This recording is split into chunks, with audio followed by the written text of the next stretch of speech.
Pois, moi boas tardes. Moitas gracias, señor presidente, señores diputados, por esta citación para comparecer diante da Comisión de Investigación sobre a fusión das caixas galegas. En primer lugar, me van a permitir facer tres pequenos apuntes iniciais. O primeiro deles, e antes de nada, se refire a que quero pedir públicamente disculpas ante toda a sociedade galega por todos os erros que hayamos podido cometer no proceso de xestión das caixas a nivel individual ou da caixa fusionada,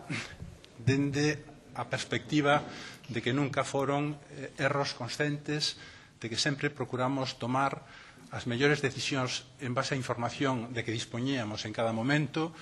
pero evidentemente ha habido unhas consecuencias inimaginables que requiren ese exercicio de humildade e de disculpa pública diante de toda a sociedade galega. En segundo lugar, quero dicirlles tamén que me presento diante desta comisión con o espírito máis humilde que teño.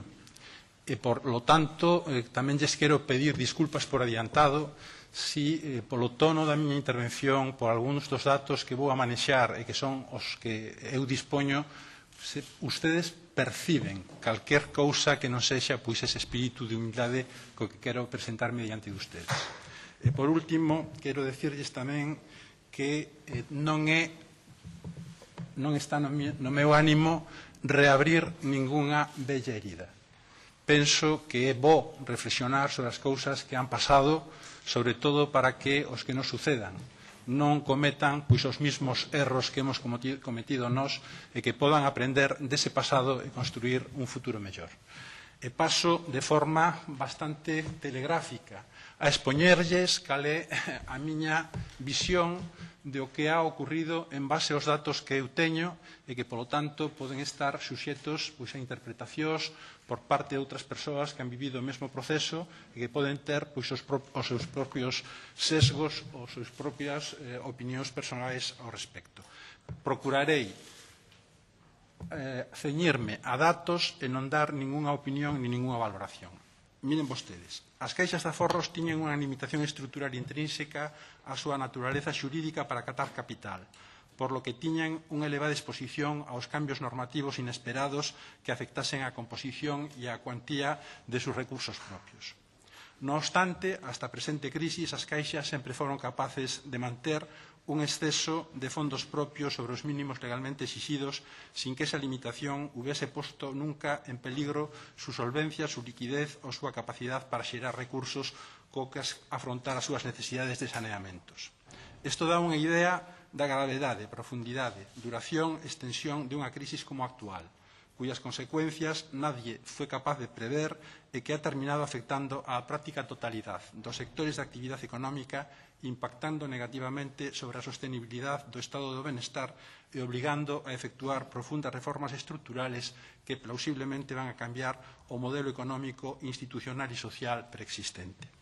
A estrategia de CaixaNova antes da fusión se caracterizaba polo forte apoio económico e social que prestaba ao desenvolvemento regional de Galicia. Este modelo financiero se orientaba hacia a atención das familias e das pymes e se complementaba con unha política prudente e axustada ao ciclo económico de toma de participaciones en empresas principalmente galegas para apoiar o tecido productivo regional, diversificar a estrutura do seu negocio e xerar de forma recurrente ingresos que compensasen a tendencia decrecente do marxen financiero que se veía producindo no sistema financiero español dende hacía varios años. Manteníamos unha política non especulativa de inversiones e desinversiones na cartera de participacións empresariales adecuada aos niveles retardados de risco previstos que en cada momento fosen asumibles para a entidade no marco dunha estrategia de rotación e redimensionamento continuado da mesma. A expansión de CaixaNova hacia outros mercados tiña como obxectivo aumentar o tamaño da caixa para mellorar o marxen financeiro por efecto volumen, diversificando xeográficamente o risco, compensando as limitaciones derivadas dunha excesiva concentración en unha comunidade autónoma onde tiñamos unha importante cuota de mercado, pero que tiña problemas demográficos e problemas tamén de viabilidade de determinados sectores maduros que producían pouco valor engadido. E esa expansión se concentraba en aquelas rexións españolas que tiñan os maiores índices de riqueza presente e de perspectivas de mellora de riqueza futura. CaixaNova, tamén o que fixemos en ese plan de expansión foi tratar de diversificar internacionalmente o noso negocio como unha fórmula de compensar de alguna maneira posibles digamos crisis que se pudieran producir en España e non en outros países. Non crecimos máis fora porque tiñamos limitacións polo noso tamaño e tamén por exigencias das autoridades supervisoras españolas e estranxeiras. CaixaNova se opuso inicialmente á fusión porque coa información pública disponible os análisis efectuados tanto polos equipos internos da Caixa como los expertos externos contratados ao efecto concluían a elevada dificultad de levala a cabo e a existencia de outras alternativas que en caso de necesidade podían preservar mellor a viabilidade futura da entidade e a pervivencia da súa obra social, protexendo mellor os intereses dos seus clientes con menores consecuencias sobre o empleo e sobre a inclusión financiera das familias e das empresas. Os primeiros estudios encargados por CaixaNova preveían que se necesitarían axudas públicas significativamente superiores ás máximas posibles que podía otorgar o FROB e que serían, en todo caso, difíciles de devolver. Que non había sinerxias de fusión, que sería moi difícil competir con outros grupos que se estaban formando dado o seu tamaño, as súas sinerxias e os seus ahorros de coste que se iban a traducir en menores precios para os seus clientes. Que habería que realizar un importante cerre de oficinas e a reconversión da entidade implicaría a pérdida de un número moi elevado de empregos. CaixaNova plantexou que se fixese unha auditoría de fusión. Esa auditoría para coñecer a realidade das dúas caixas e asegurar a viabilidade da nova entidade. Esa auditoría de fusión finalmente deviño nunha due diligence que nunca coñecimos. Pese a habela pedido, se nos negou porque, e está recollido públicamente nos medios de comunicación, había unha necesidade de salvaguardar o negocio, o secreto bancario, porque tiña información da outra entidade que non se nos podía dar. Ao peche da nosa actividade en novembro do ano 2010, según as miñas cifras, o balance de CaixaNova tiña 27.000 millóns de euros, manteñíamos un marxen financiero alrededor de 350 millóns de euros, que había estado prácticamente estabilizado en torno aos 350-360 millones de euros nos últimos anos, dentro do ano 2007 en concreto. Tiñamos un resultado de explotación antes de saneamentos de alrededor de 280 millóns de euros e un resultado de explotación despois de saneamentos positivo de alrededor de 80 millóns de euros. No período que va do ano 2007 ao ano 2010, 4 anos, o BAI xerado en conxunto foi de 600 millóns de euros, o resultado de explotación de aproximadamente unos 2.900 millóns de euros e destinamos a saneamientos 1.250 millóns de euros a práctica totalidade das plusvalías que estábamos xenerando pola venta de participaciones como Unión Fenosa ou como Amena. Mantiñamos un fondo de insolvencias de 750 millóns de euros que cubrían a totalidade das provisións específicas, é dicir, cubrían a totalidade da mora que tiña a Caixa en aquel momento. E tiñamos un colchón en novembro do ano 2010 de provisións xenéricas, é dicir, para afrontar posibles impagos futuros de préstamos que en ese momento estaban sanos por aproximadamente 100 millóns de euros. A cobertura da mora alcanzaba o 78%, os beneficios individuales antes de impostos a Caixa eran de 90 millóns de euros e o beneficio consolidado superaba os 100 millóns de euros. E tiñamos tamén unha carteira de participacións empresariales con importantes plusvalías. Os vencimentos en mercados mayoristas se alargaban hasta o ano 2020, representaban 7.500 millóns de euros, de forma que a Caixa non tiña nin a corto, nin a medio, nin a largo plazo problemas para atender esos vencimentos en unha situación normal, nin siquiera en unha situación estresada. Os estados financeiros auditados de CaixaNova nunca presentaron ningunha salvedade e tampouco os informes realizados e enviados periódicamente á Caixa polas autoridades supervisoras puxeron de manifesto ningún déficit de provisiones no cubiertas ni cuestionaron as nosas contas. CaixaNova aportou a fusión menos do 40% do seu tamaño. pero, sin embargo, aportou entre o 50% e o 80% das principales cifras da conta de resultados, que en algúns casos se elevaron ao 423%, en concreto, o resultado de explotación despois de saneamientos.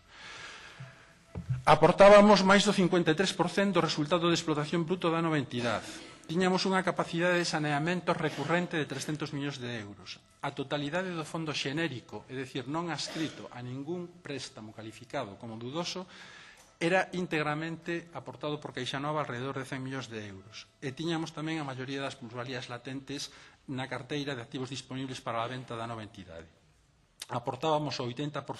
do beneficio consolidado pro forma da nova Caixa no momento de integración.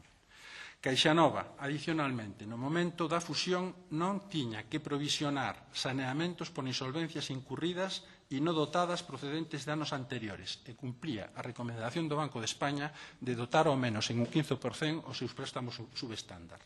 A CaixaNova non se lle pediu en ningún momento nas actas de inspección que se lle enviaron que reforzara as súas provisiones. O único que se lle dixo foi que reclasificara determinados préstamos e utilizase para eso o colchón de máis de 350 millóns de euros que tiñamos no ano 2008 para cubrir esa reclasificación que se nos pedía de 100 millóns de euros. CaixaNova nunca foi requerida por nadie para que, de acordo coa Real Decreto Lei 9/2009 de 27 de xuño de 2009 polo que se creaba o FROP ou por razóns de cualquier outra normativa anterior ou posterior á creación do FROP, adoptase medidas para afrontar debilidades que pudieran afectar a súa viabilidade, ni tampouco se veu na obligación prevista por este mismo decreto lei de ter que informar motu propio das mismas. Consecuentemente, nunca se veu obligado nin a presentar ningún plan de actuación que contemplase medidas tendentes a asegurar a súa viabilidade, reforzando o seu patrimonio e súa solvencia, ni tuvo que facilitar un plan que contemplase a súa fusión ou absorción por outra entidade. A fusión se produce como consecuencia e en o marco da reforma do sistema financiero español acometida polas autoridades económicas que impulsaba a concentración das entidades de crédito para gañar tamaño como fórmula para acceder máis facilmente aos mercados, reforzando a súa eficiencia, a súa solvencia e a súa competitividade. En un contexto de crisis económica mundial sin precedentes dende o ano 1929. A CaixaNova se lle convoca en febreiro do ano 2010 a unha reunión das caixas coas instituciones supervisoras galegas e españolas donde se lle informa que se ha puesto en marcha unha operación de venta de rede de oficinas que significaría para a entidade vendedora a venta de entre 260 e 290 oficinas, a marcha a entidade compradora de 800 empleados, un importante ahorro de costes e de mellora de eficiencia, o traspaso á entidade compradora de entre 9.500 e 10.500 millóns de euros de préstamos e de entre 2.500 e 3.000 millóns de euros de depósitos, que reportarían á entidade vendedora alrededor de 7.500 millóns de euros de liquidez e reduciría os seus activos ponderados por risco en 7.000 millóns de euros. Isto permitiría elevar o capital da entidade vendedora hasta 8%. O capital principal, o core capital, e conlevaría unha reducción de mora de 408 millóns de euros que reducirían as necesidades de saneamento desa entidade. A CaixaNova se lle dice que a operación está en marcha,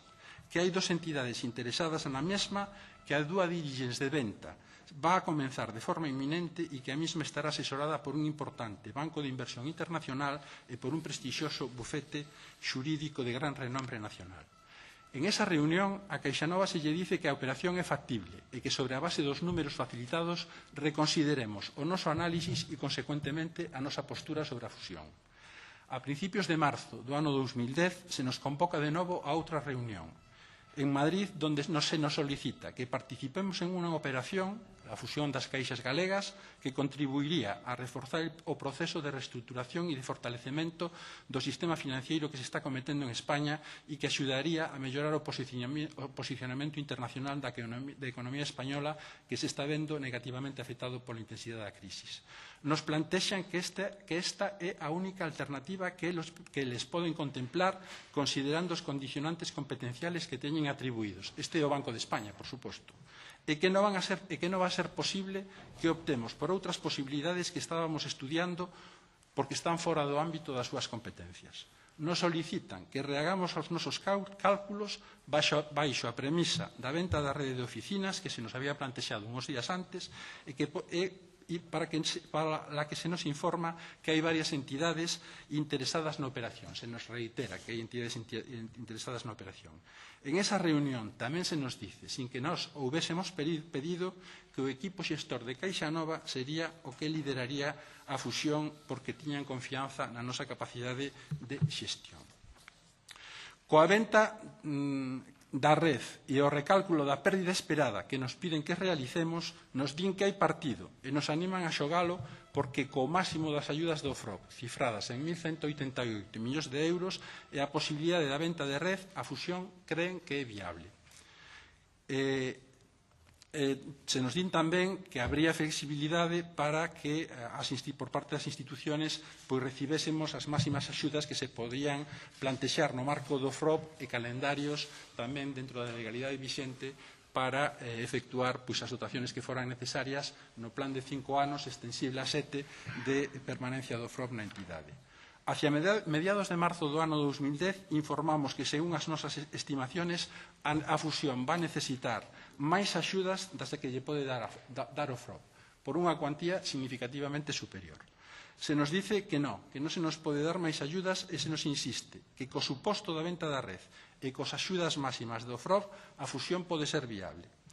Logo de múltiples reuniones e negociaciones en un ambiente moi tensionado que está perjudicando a imaxe e a confianza das entidades financieras galegas, a Caixa Nova acepta a fines de marzo explorar as posibilidades de realizar unha fusión. O duro proceso de negociación das condicións de fusión cambian as premisas iniciales. E, por diferentes circunstancias, entre elas a necesidade de facer unha entidade que integrase aos equipos xestores das dúas caixas, de vertebrar ao personal de ambas entidades e de implicar a todo o mundo en un proceso que iba a ser moi difícil, se acepta a paridade.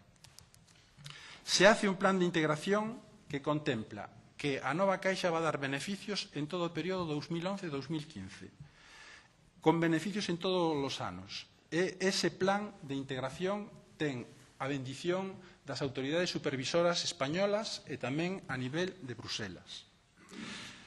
Ese plan de integración descansaba de forma importante na venda de red de oficinas que se nos había plantexado na reunión de febreiro do ano 2010. Nas mesmas fechas en que os órganos de goberno de Caixa Nova, por responsabilidade institucional, aceptan aprobar a fusión, descartan a integración da Caixa en un SIP en cuyo diseño estaba participando e que, según as valoraciones que habían dado 3 bancos de inversión, 2 internacionales e un español, non era un banco,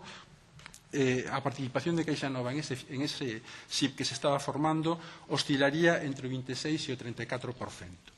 Finalmente, a Caixa fusionada se crea o 29 de 11 de 2010, de modo que as axudas solicitadas ao FROB para facilitar a mesma se fixeron de acordo co disposto no artículo 9 do Real Decreto Lei 9/2009, que é o previsto para as entidades viables que necesiten reforzar os recursos propios co fin exclusivo de levar a cabo entre sí procesos de integración.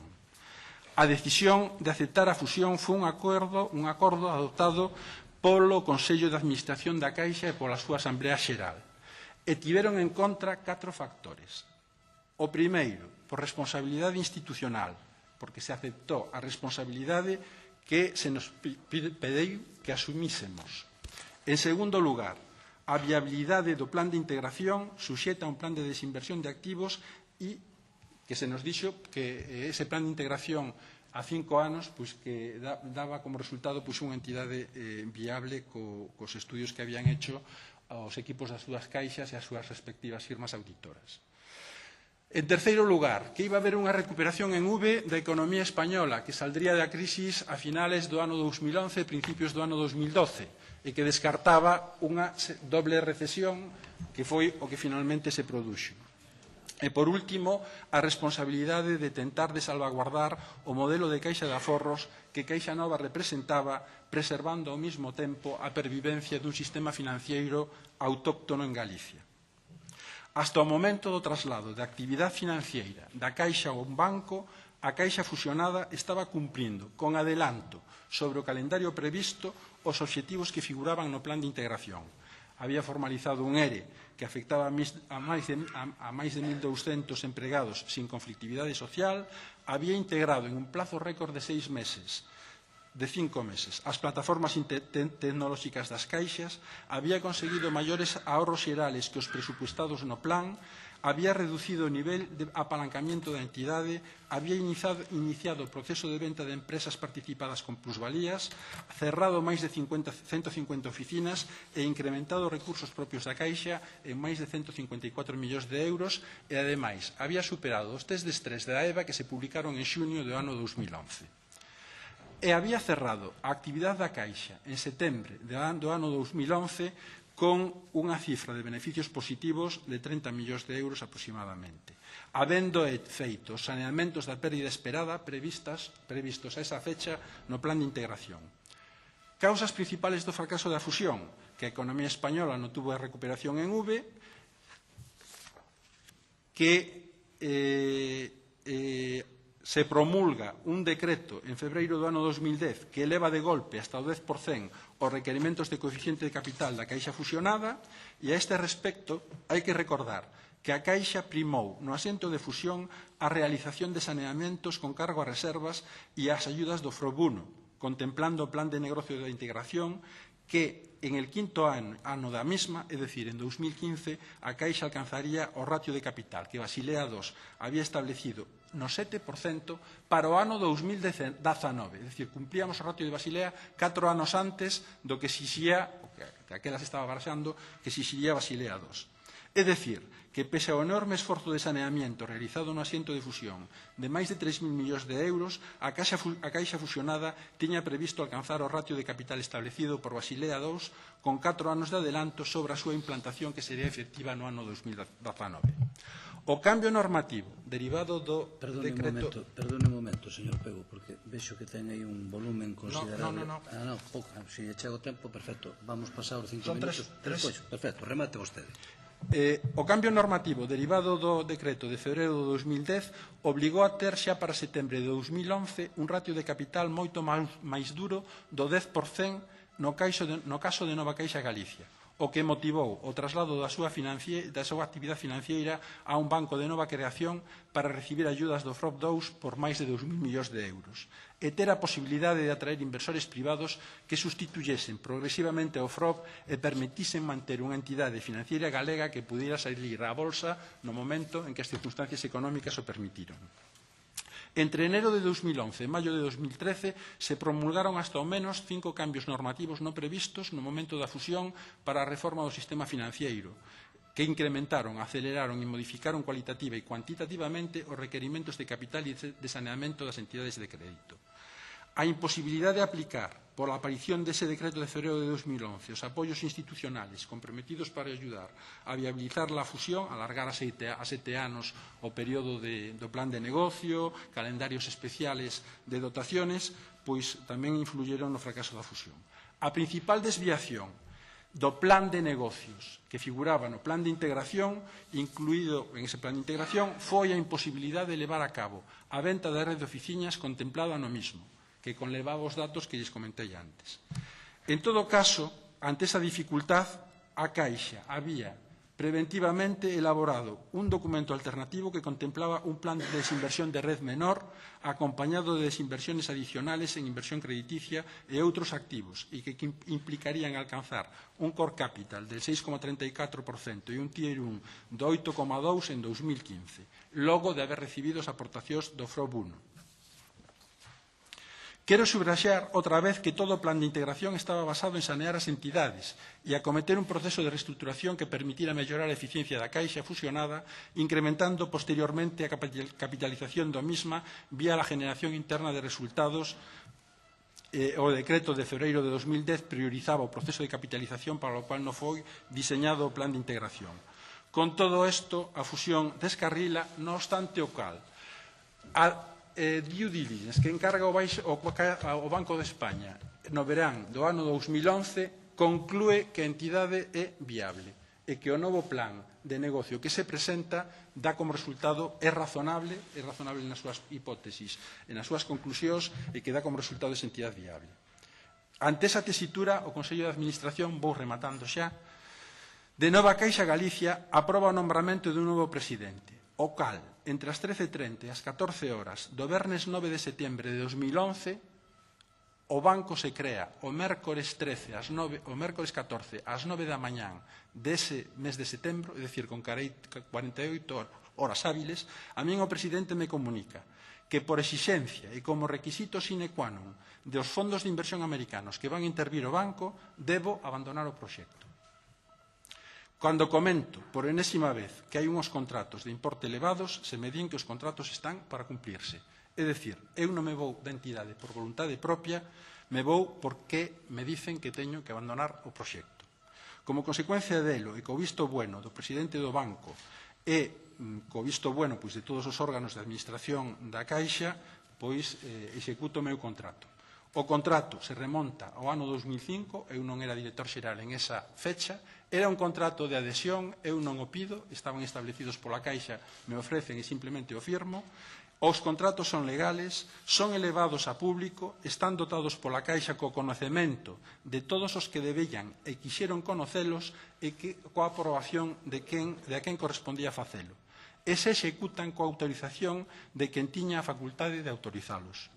En este punto, e con máximo respeto aos membros desta comisión ao Parlamento de Galicia, me van a permitir que non fale máis deste tema, porque os meus abogados, dado o proceso judicial no que estou inverso, me han aconsellado acollerme ao artículo 24 da Constitución, que ustedes mesmos me recordaron na citación que me han enviado, e que para proteger o meu derecho de defensa non fale máis sobre este tema. Termino xa con 3 consideracións. Tanto antes de la fusión como logo da misma, hubo oportunidades de realizar diversas operaciones corporativas, me refiero a Caixa Nova, que habrían colocado a nosa Caixa nunha situación diferente da que finalmente se ha producido e que todos coñecemos. E, en concreto, Caixa Nova tuvo a oportunidade de integrarse en uno dos IPs coas millores caixas de aforro españolas que hoy han dado lugar a entidades viables que están no grupo 2 do MOU e que siguen subsistindo e permiten que tamén subsistan as caixas que participan no banco ao que han trasladado a súa actividade financiera coa pervivencia da súa obra social e con menos axudas públicas que as recibidas pola Caixa fusionada. En estos IPs, as valoraciones xa lles dixen o porcentaje que llevan a Caixa Nova. Esos IPs podían haber sido reversibles ou non, eu non o sei que aquí ha habido un SIP de caixas rurales no sur de España que se ha revertido ou se está revertindo en estos días en unhas informaciones que figuran na prensa, e de haberse levado a cabo alguna destas circunstancias, a situación actual sería, dende logo, moi distinta da que se ha terminado producindo, aunque este é un feito contrafactual que nunca poderemos saber. Quixera deixar constancia que non son, en modo alguno, axeno, nin insensible, nin inmune a situación que se ha producido como consecuencia da fusión e que está afectando a diferentes colectivos, con especial mención dos afectados polas participaciones preferentes, cuxa situación, derivada de unas decisiones cuyas consecuencias nunca podíamos imaginar que chegaran a suceder, pois as hemos tomado sempre coa mellor información disponible e coa máxima boa fe. Ha habido boa fe na comercialización dos produtos, dende logo tamén nas instruccións que figuran na circular do 20 de maio do ano 2009, que é a que eu firmo, esa boa fe se proba tendo en conta o número de empregados da Caixa que tamén están afectados por este problema. Espero que o procedimento de arbitraxe que ha aberto a Xunta de Galicia sirva para que a totalidade dos suscriptores das mismas recuperen a totalidade dos seus aforros. De haberse feito un SIP, quizá este problema das preferentes para os clientes de Caixa Nova habría sido outro moi diferente. E a esa emisión de preferentes cumplía todos os requerimentos legales e, dende logo, somos culpables de haber cometido moitos erros na xestión das caixas que en unha versión determinista e lineal non habería llevado a situación que finalmente desembocou, pero quero dejar constancia outra vez de que, de forma consciente, nunca se adoptou ningunha decisión que pensásemos que pudese prexudicar ni ao futuro da entidade, ni moito menos aos seus empleados, ni aos seus clientes, habéndose optado sempre pola solución que, en base a información disponible, se estimou que era máis conveniente entre as que resultaban posibles e que moitas veces estuveron condicionadas por causas exógenas que estaban fora da capacidade de xestión dos directivos e dos órganos de goberno. Desexo e espero que os novos xestores de NCG Banco e de Nova Caixa Galicia sexan capaces de asegurar a pervivencia dun proxecto financiero vital para o futuro económico e social de Galicia. Lles desexo toda a sorte do mundo e tamén que o entorno económico e regulatorio lles axude máis do que nos axudou a nós. E para terminar, como as palabras non curan e os deseos sós non bastan, quero expresar, como ha feito algún dos comparecentes antes que me han precedido aquí, que a sorte non ven sola, que todos os galegos temos a obligación de apoiar na medida de nosas posibilidades este proxecto e a sus xestores para que Galicia siga mantendo un sistema financiero autóctono. Moitas gracias e quedo a súa disposición. Gracias.